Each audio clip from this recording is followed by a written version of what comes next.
What's going on, everybody? It is the WTW podcast. We got Superspan here. You can follow me on Instagram at super_span. You got Julian, aka Golden Arms 36. Go give him a follow on Instagram as well. Um, we got a Bulls win today, ladies and gentlemen. After a horrible game last game, not for Zach LaVine, obviously, as he scored 51, but we'll get more into that a little bit later. Today, our big three showed up. Uh, Not the best shooting night for DeMar and Zach there, but hey, as long as you get the buckets at this point, I don't care. The final score being 112 to 105. Julian, what did you think about this game? It was a grind out game.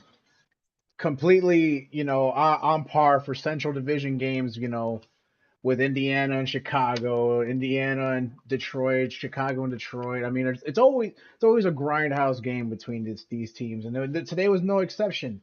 Difference being is that our big three actually made the plays when it mattered the most. You had Zach LaVine driving to the paint with his head down and trying to draw contact, didn't get it, didn't matter. He still got the bucket. Next possession down, you had DeMar DeRozan doing the same thing, putting his head down, getting to the bucket, getting the basket. Didn't get no call. Third time down, you got Vucevic putting his head down, barreling his way through, and one. Mm-hmm. We had our big three stepping up, and AC doing what he does best, being a pest on defense. Oh, always a big shout out to Alex Caruso, man. I'm so glad we never traded him. Who knows, not to be too negative or anything like that, but who knows what'll happen in the trade deadline. I know it's very, very early.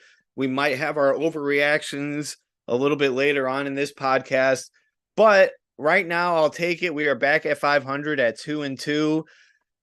The one thing I can say about the big three, or Zach LaVine specifically, even though he didn't shoot that well, he got himself to the line. He went to the free throw line and shot about 11 free throws, went 10 of 11 there.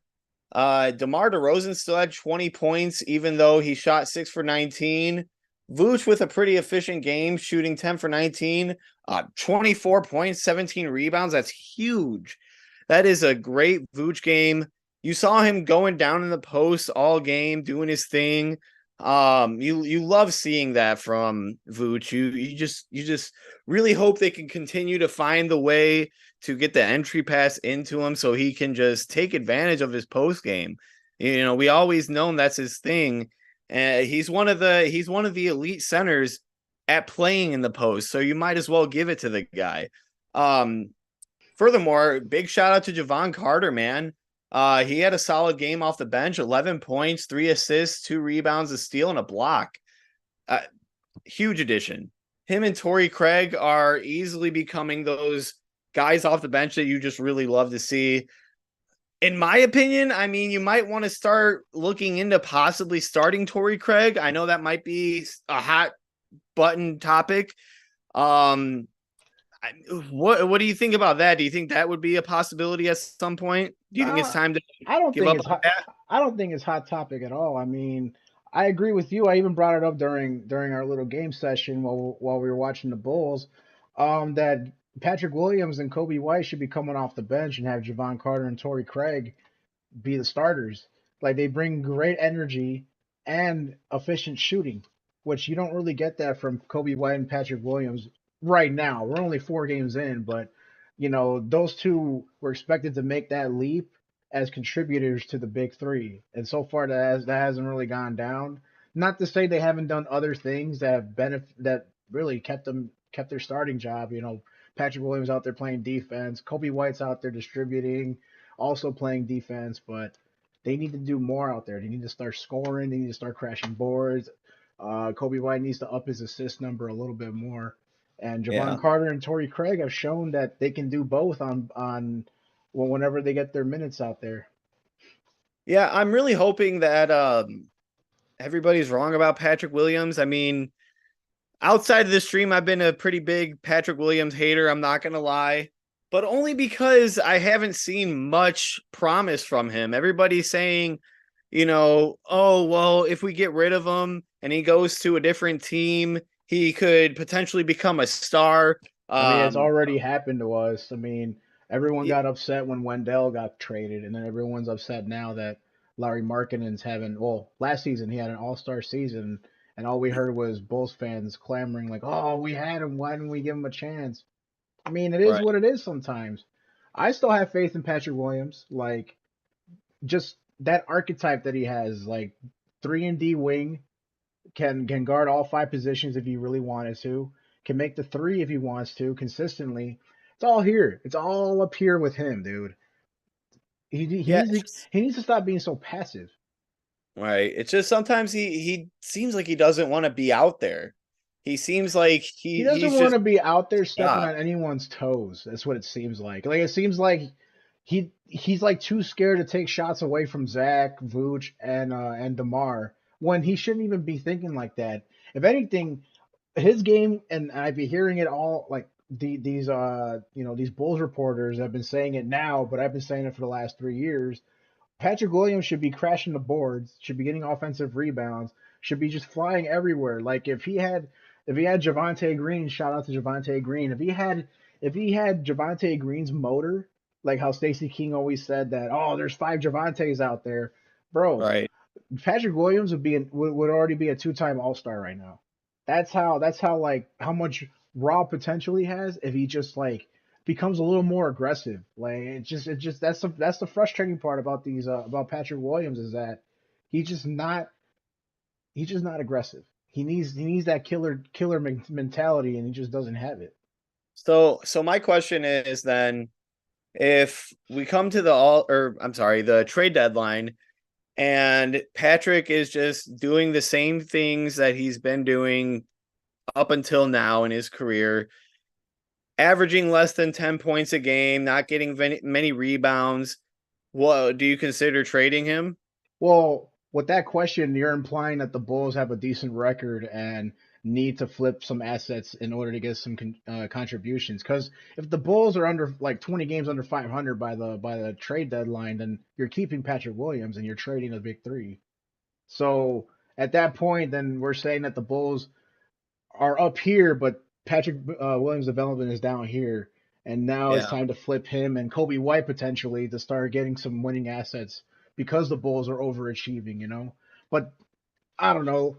Like I said, I still have faith in him, and I still am a firm believer that if he ever gets traded, he is going to be a star somewhere else, and we're going to be crying and clamoring, saying, "Why did we get rid of him?" And Yeah. and I already see that happening. I can see that The, happening. the, only, the only reason I disagree is because all those other guys like Lowry and Wendell that have been traded and become, Wendell's about the same player, but he's still solid. He's not bad at all. He's a solid starter. Everybody's overrating that trade. Yeah, Like, bro, you really think that well, Wendell's still playing the same way he did in Chicago, so right, what's changed? And Orlando's had a history of whiffing on their draft picks. So the Franz Wagner trade, like who would have thought? Like nobody even heard of this kid other than the Orlando Magic. right. So yeah, I'm not too worried about all that. It gets blown out of proportion. But But the Lowry one is the one that hurts the most for me. yeah, and for me, Patrick Williams just hasn't shown enough promise to where I would be super upset if we traded him. I feel like he's maybe at best like a Jay Crowder type of guy right now. And that's all great and well, but that if you have that type of guy, you're gonna want to keep him if you're like a contender. And obviously right now the Bulls are not. However, I would be interested if we were say 20 games below 500 at the trade deadline to trade, yeah, maybe trade our stars and keep Patrick Williams at the starting or in the starting lineup. Because honestly, I feel like there would be a team desperate enough to give us a decent haul for Zach and DeMar. That would be best case scenario if you're trying to make a rebuild. Um, Another sort of interesting rumor, if you want to call it a rumor, that I've heard is a potential dark horse contender for James Harden. Uh, Yeah. yeah, how many times have you heard that, right? Like from these random websites that are like, oh, the Bulls could trade for like, I don't know, KD or like whoever. Like, I'm like, I'll believe it when I see it. I don't, I just don't think that the Bulls would swing for that type of a player. Who knows? I mean, maybe if Philly reaches out to us and like they're like, hey, look, we really want to pair DeMar or Levine with Joel Embiid. They got Tyrese Maxey over there, so they got their point guard. And then the Bulls are like, yeah, you know what? We need a point guard. We feel like we could give you either Levine or DeMar and have Harden come over here, play point. You mentioned it. He's a 10 assist a game type of guy, and he could score.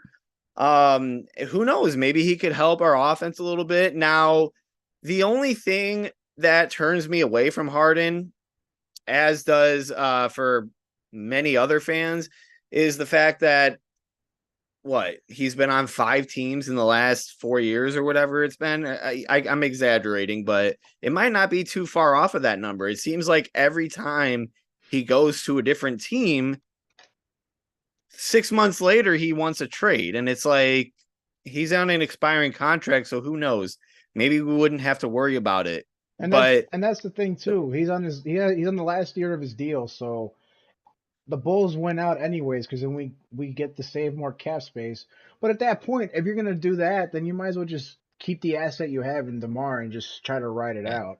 But I mean, we're still 4 games into the season. Let's get back to this game though and how the Bulls were able to grind out a win against Indiana. yeah, Usually a team that kicks our butts. Like I mean, yeah. They're always a tough matchup for us. I was kind of expecting a loss today. I'm not gonna lie, just because Tyrese Halliburton just hitting daggers in our hearts last season. It's carrying over to this season. So let me break down the first half stats or highlights that I saw. Just a little bit of first half things that I've seen. So the Bulls defense started out really solid, really hot.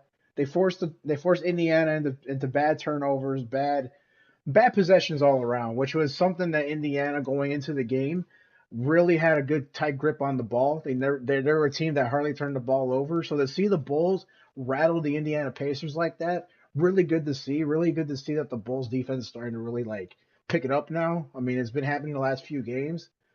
Only the last few games it hasn't been in a complete game.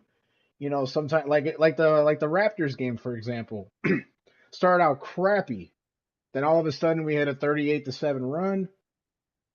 Go into halftime with a lead, come back. Fucking Raptors are going crazy on us, hitting threes, hitting shots. The Bulls buckled down late in the third quarter from an 88 to what was it, 88-71. Damn near a 20-point lead. Yeah, it was like a 17-point Yeah, lead. damn near a Uh, 20-point lead, and they just grinded down, buckled down on defense, and came back to win that game. Same thing happened here in this game. Like from the get go, the Bulls we're on it defensively. Sure, they had some lapses, but at the same time, they buckled down on defense when it mattered the most. yeah. I'm gonna let you keep talking real quick. I'm gonna get my charger. Charge your phone. All right, so what else do we have here? The Bulls bench, like we mentioned earlier, it was Javon Carter and Torrey Craig stepping up, playmaking and scoring off the 3-point line. But we also had Andre Drummond just going absolutely bananas in the paint on the boards, crashing boards and getting easy layups and easy putback dunks. I'm really liking this Bulls bench. Like we really have a really solid bench, an underrated bench if you ask me. Like they can honestly be like another starting five if they really wanted to.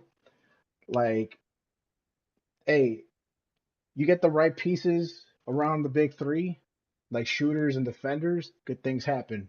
Right now, our young guys, our young guys, meaning Patrick Williams and Kobe White, are making their shots, which brings us back to where I said earlier, Torrey Craig and Javon Carter should be starters, but Mm-hmm. they're playing off the bench, so Hey, it works out because then we literally have two spark plugs off the bench and Alex Caruso. Yeah. I mean, geez, God bless Alex Caruso, right? Yeah. That guy, like, I feel like we don't deserve him, you know? He's just a godsend. Like, he's the type of guy that can win you championships. Like, and when I say that, I don't mean in terms of like being a number one option, a scoring option in any way, but like you could see him being the type of guy that, you're in the playoffs, you need a big stop, like say you're guarding Stephen Curry or something like that. You need someone to try to shut him down, make a steal, make a big play in any way. That's Alex Caruso, man. You see him do that game in and game out. It's like, you know, it's just so refreshing to watch that guy play. It's like a young Kirk Heinrich. And guys like Javon Carter and Torrey Craig, dude. I mean, I absolutely love those additions. Like, I really hope that this team can start winning games. The game against Detroit was kind of a heartbreaker, but there's some bright spots, especially in this win against Indy here. You mentioned it. They play us tough. They are a tough young team with Halliburton healed, Matherin, Miles Turner. They've got a solid young team, and you obviously cannot take them lightly. And the Bulls did not take them lightly. That's the most important thing um, to take from this. We were a very resilient team tonight, and that's awesome. That's what you like to see in this team. Yeah, I mean, like I said earlier, DeMar, Zach, and Vooch each had clutch buckets down the stretch, and that's what we need from our big three. Look, these teams are young. Detroit, Indy are young, but they don't have the talent that the Bulls do. Like the Bulls have talent, and that's what the big three's got Yeah. to realize. Like a game tonight should be how we play all the time, or how cohesive they should be all the time. Like Yeah. I just wish they were just a little more consistent with that.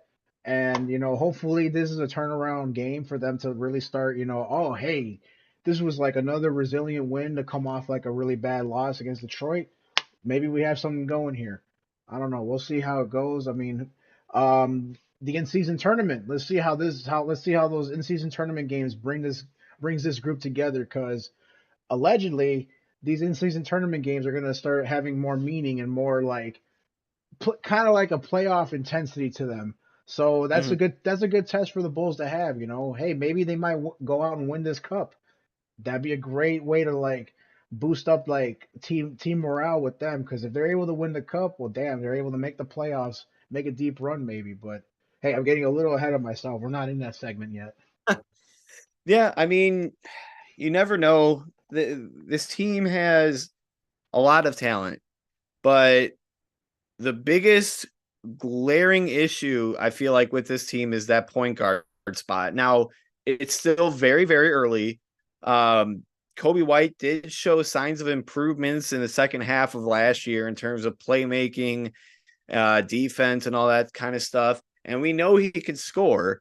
Um, but, you know, if stop me if you've heard this before, but if only we still had Lonzo Ball.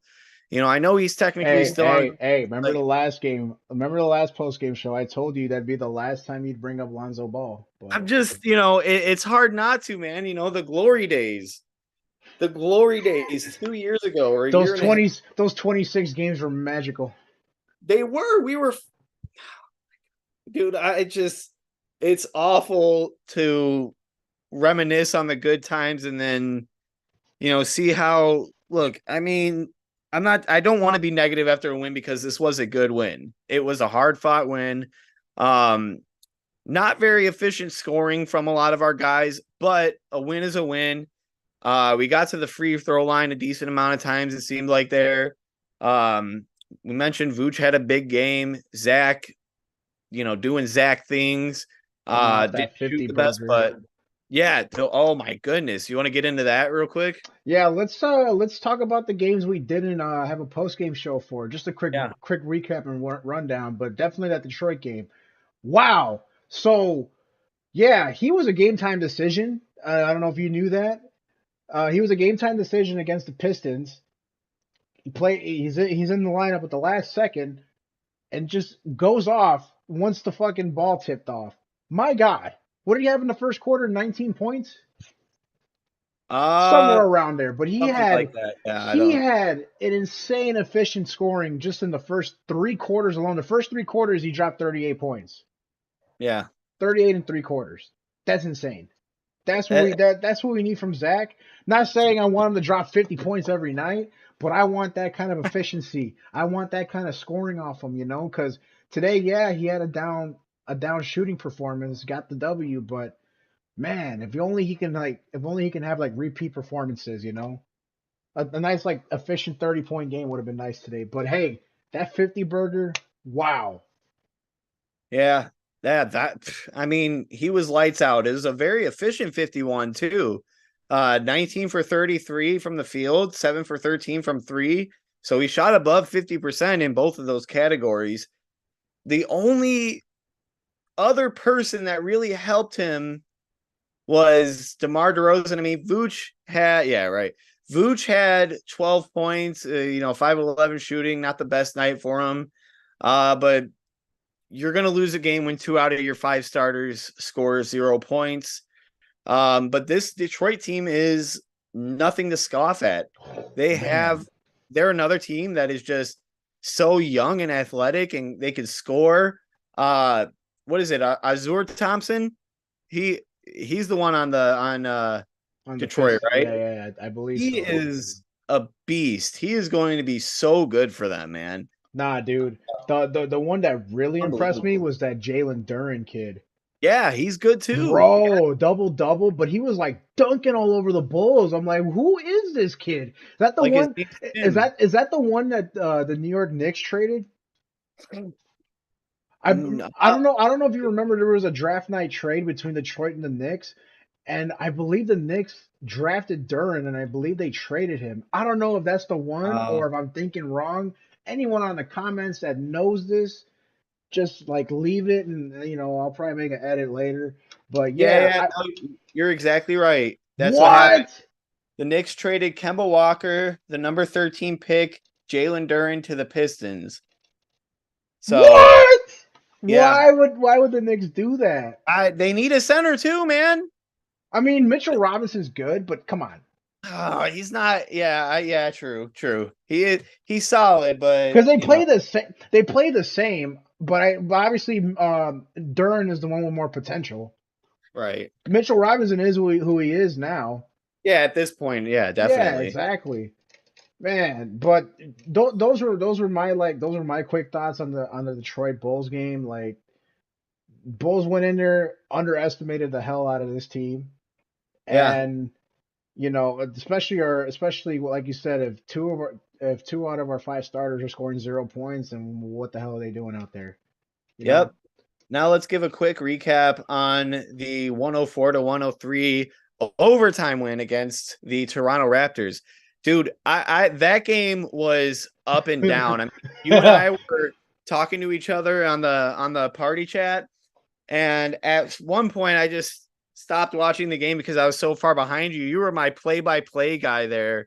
It was awesome because DeMar DeRozan, it was like what? We were down like 17 or 15, and then He you were like, he "Oh, gave we got me the he gave me one." such a roller coaster of emotions, Yeah, because like, okay, what was it? At one point, I just started like, all right, like, cause you and Hoodie Vic, shout out Hoodie Vic, you guys basically were just like, dang, this game is over, like, cause you guys were so far behind on the stream, you guys were basically saying this game is over. I can't believe it. You ready? Like, I'm ready to like just turn off the game, and then literally a second later, I'm over here screaming like, "Oh my God, Caruso with the steal! dude, I Demar know. with the and one! Oh, he got the and one! He just got to make the free throw, and then he missed the free throw. Wait, Toronto turned the ball over again. DeMar got fouled. He tied the game. Oh, he missed the free throw. Like it was that like okay, and everything I just recapped, I actually uploaded the clip when we were playing 2K that night. It's on the channel. I don't know if it's completely uploaded, but if anyone wants to peep that, Yeah, probably make peep sure like you check 20, it out. That tw- was 20 to quite the 30 minutes into experience. that clip, you're gonna hear me just flip out. Like only up until regulation, because I didn't clip the overtime segment, but up until regulation was just the craziest thing you could possibly hear. Yeah, dude, it made the game more fun. It was more fun to listen to you than to watch the game because it would be like you would say what happened, and then 30 seconds later It on would my happen. feed, it came. Yeah, I saw it, and it was just hilarious. We were like, so what was it? We were down by like two, right? And then the first time when DeMar went to the line for two free throws, made Yep. one, missed one, got the ball, pump faked. Did he get fouled and then go to the line again? Yup. He missed Yup. one and then missed one again. But I I think believe that was in wasn't that the first overtime? No, there was I don't only think so. one. I don't think so because Toronto ended up scoring again on the other end, and then that's when DeMar Yeah. got Either that way, foul. like he he and then what was it? We were down by two, and then he got, or was it two or three, where he got fouled at the 3 point line, and then made two free throws and missed the last one. Were we down? Oh, oh, that's right. That's That was right. wild. That was some Cody Parkey knockout. You don't want to say Yeah, I his name can't here, believe. but that I was don't some know Cody how we won Parkey that type game. I'm not stuff. gonna lie. I How the don't hell know did we win? either. How do we win that game? But sometimes you got to find ways to win games, and they did. That was awesome. That was a roller coaster of emotions. But I mean, that's why you play the game. That's why you don't give up. You I play to win the game. exactly, dude. I am never Hoodie Vic is the GOAT. Shout out Hoodie Vic. Shout out to my wonderful Sarah Bear Arts in the comment there. Uh my mom, big shout out to the mom. Shout out to Uh everyone that gave us a comment. Thank you very much. yes, everybody make sure you give a quick thumbs up there. Subscribe, share if you can. Thank you guys for supporting. But yeah, I mean, back to that just it was just unbelievable. I cannot believe we won that game either. Just Um just the way we started too. Like that's the start of that game, and I have notes too. Hold on, do I have notes for that one? Yes, I do. So they started out very slow. Raptors started out 8-0, and then like up to that point was like 16-6 or something like that. But then they respond on a 38-7 run. Here I yeah, thought, all right, first 5 minutes we're gonna lose this game by 20. By the end of the half, holy crap, we're gonna win this game by 20. And then by the third quarter, that's when the wheels started to fall off offensively for them because yeah, they couldn't make a bucket to save their life. And then suddenly the Bulls made everything and got every stop. So yeah. that's the first three. That's honestly the first 4 games of the season in a nutshell. It's been crazy. I mean, honestly, the only blowout game was The against Thunder game, Detroit. the Thunder and Oh, the Detroit. Thunder, the Thunder and Detroit kind of messed us up there. So I guess two out of the four. I That's what can't say. but that's what I'm saying. Like I believe Yeah, that Raptors game was like a microcosm of like how our season's going because we start out really crappy, then we have these runs, then we give the lead back right back, only for us to like just come back and win. Like yeah, what? That's why we're 500. yeah. This team is interesting. I mean, It can go I either way. It could go either way this year. We can either be top four or not a play-in team, or we could be a lottery team. right. Yeah, exactly. I mean, that's pretty much how this team has been in the last couple of years. Um, it's just weird, man, because you look at the team. I've said this for the longest time now. You look at the team, and we have talent. There's no disputing that. We do have talent, but for some reason, this team doesn't gel together well, bars, uh, all the time, and a big reason is the point guard thing. I'm not going to mention his name because you already know, who I'm going to say, but yeah, I mean, it's just one But of those things. is it a at this point though? Is it a point guard issue or is it a coaching issue? It's hard. Yeah, I mean, I know there's been a lot of It's people. it's it's been 2 years. You would think Billy D would have adjusted by now. Have some Right. sort of playbook going on to where like, all right, if we don't have a point guard, we have two playmakers and a playmaking big man that can initiate the offense. And yet it's just been ISO ball between DeMar and Zach and Vooch hopefully getting an entry pass. Like at some point we gotta stop blaming the personnel, which yeah, they gotta play better too, but also the coaching staff has to be better.